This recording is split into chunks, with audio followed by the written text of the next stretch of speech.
The following is a non-profit horror story narration. The story narrated with full permission and cooperation is written and owned by the author, who is credited in the subject line and in the description down below, along with a link to the original story. This video may contain some material such as violence, creepiness, jump scares, adult language, and suggested content which may not be suitable for some viewers. Please support the official release, and viewer discretion is advised.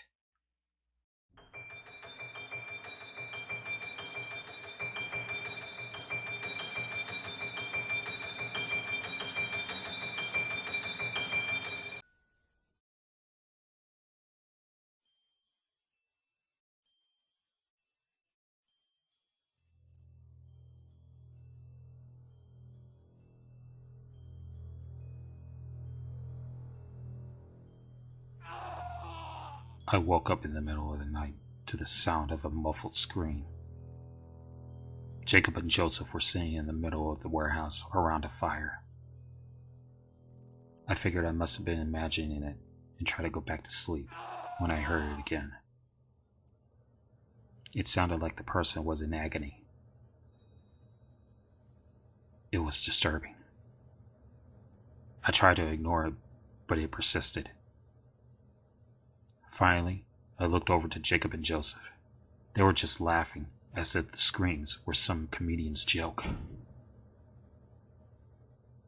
I got up, too disturbed to go back to sleep. I walked over to Jacob and Joseph, trying to act normal. "What was that?" I asked. They both looked at me with distrust in their eyes. There was something else in the way they were staring at me, but I couldn't describe it. "It'd be you if you mess up," Joseph said to me. "I can't wait for that day," Jacob said, licking his lips as he stared at me. That's when I realized that they were staring at me like I was a piece of meat. These guys were cannibals. I tried to make it appear as if I just laughed it off. But they just smirked at me with one of the most disturbing smiles I ever seen. I knew these guys were killers, but I didn't know they were on the same level as an animal. Any thought of sleeping disappeared with my discovery of their animalistic nature. I sat up against the boxes in the warehouse that wasn't too far from Jacob and Joseph, so I could hear them. They were talking about their favorite ways of torturing people, and how John was doing it wrong. It was that comment, though, that made me understood why we robbed the tool store. That's when I realized that John was still nowhere to be found. I looked around, discovering stairs I had never seen before. Eric was standing at the start of them, as if keeping watch.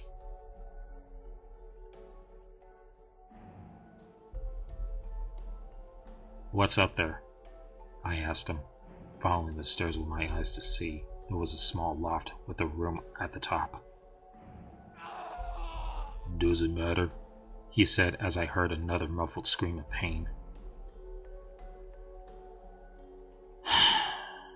"I guess not," I replied. Eric didn't strike me as psychotic or anything like John or the two young men. He gave off the vibe that he stayed alive through being smart and avoiding things rather than tackling them. "Why did Jacob and Joseph get along so well?" I asked. "They're brothers. Their parents were part of some cult that worshipped death. Neighbors would go missing, friends would be found dead in the river, those sorts of things," he said, irritated. I was unlikely to get any more out of him, and didn't want to push my luck. I thought upon those words as I went back to the spot I had been sitting on. Jacob and Joseph were no longer around the fire. They were gone. Not knowing where they were made me even more paranoid. I was so interested in them and wanted to know more about my enemy. so I googled death-worshipping cults in the news section of Google. It was an hour before I actually found anything of substance. But when I did, it was extremely informative. Apparently there was a cult that had been living detached from society when a hiker stumbled across them. The hiker watched them for a day and decided that after sleeping, he would book it out of there. Well, according to the hiker, when he woke up, everyone in the cult had been killed. He reported it to the officials 2 days later. It goes on to say that the police found 2 boys left. They learned through records the cult was keeping that they glorified and practically worshipped death. They had the boys evaluated by a psychiatrist. But during the first evaluation, one of the boys attacked the psychiatrist and put him in the hospital. He described their mental state with one sentence: "Never before have I read or heard of someone encountering such a disturbingly unstable mind." Just what the hell have I gotten myself into? Then suddenly the sound of a blood-curdling scream went through the warehouse. I nearly jumped from pure shock. Eric, on the other hand, just closed his eyes and gritted his teeth. It bothers him too, I can tell. Now that I think about it, I remember him looking remorseful on the drive back to the warehouse. He had to be the weak link in this group, the one that still had somewhat of a conscience left. Then again, what am I thinking? He's a part of a group of killers. But then again, so am I. Then suddenly I felt someone's breath in my ear. "We will eat you," Jacob whispered in my right ear. I shivered at his words, disturbed by him. Then I slowly looked to my right and saw he had been on the other side of the box. His smile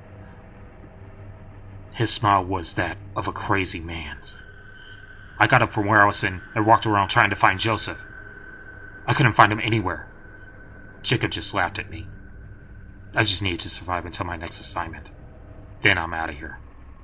The longer I stay, the more of a chance I'm going to become as disturbed as them. That is, if I live that long. It was then that John came walking down the steps. He was wiping his hands off with a cloth that was stained in blood. Brock followed him, going out the warehouse door. "Did it work?" Eric asked. "Yeah, it did. Brock's picking up the money as we speak," John said with a disturbing smirk. "Once we get the money, we'll only be missing about 20 grand. "Once we've done that, I'm out," Eric said to him. "Yes, as we agreed. You'll get to leave and run off with your girl in Wonderland," John said, irritated. What? But there was no backing out, I thought. More importantly, though, who was up in that room? As time passed uneventfully, John received a call. "Oh, is that so? Too bad. I guess his son's life wasn't that important to him," he said as he hung up the phone and dialed another number as he walked up the stairs. Once he reached the top, I heard a door swing open and a man begging for mercy. I know. I'm disappointed too. If not, more than you. I mean, after all, your dad was 2 grand short, John said with a low, short laugh following his words. Oh, hello. Is this you, sir? Good. You see, you tried to shortchange me even after I warned you. Now your son gets to pay the price. following his words were the yells of the man, followed by a blood-curdling scream of agony. Then shortly after, there was a loud thud as something hit the floor. "Well, sir, it was a pleasure doing business with you," John said in a comedic tone. "Jacob!" he yelled. It wasn't even a second before Jacob began to move forward towards the stairs. Once he reached the top, John spoke. "Get rid of this body. I don't care what you do with it, but I want it gone." Then the sound of something heavy being dragged came from upstairs. "Also, don't do it around here," John said as he was at the top of the stairs. "Hey, Eric, it's time to go abduct that kid," he said as he came down the stairs. "So soon?" Eric said, a little surprised. "Yes," John said, as Eric and him are exiting out the warehouse. It was just me, Jacob, and Joseph. It was a little crazy to be left alone with two cannibals, especially if you can't find one of them. Soon after that, though, Jacob came down the stairs with the dead body, and Joseph came to help him. So I wasn't alone with them for long. Now that I was alone, I could leave. But I have a feeling that there would be a big mistake. I actually fell asleep to mental exhaustion. When I woke up, though, only John, Eric, and Brock were back. "Ah, good, you're awake," John said with a disturbing smile. "We want you to torture the girl, if or when it comes to that." "The girl?" I said. My heart was sinking as his words reached my ear. "Yeah, just in case her parents need incentive.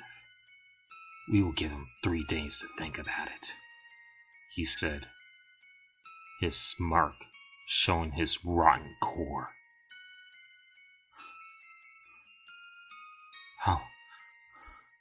How old is she?" I asked. 8, but that shouldn't be a problem for you, right?" he said, with his smirk disappearing. "The timetable has been set. I won't let another innocent person die. But how can I face these monsters?"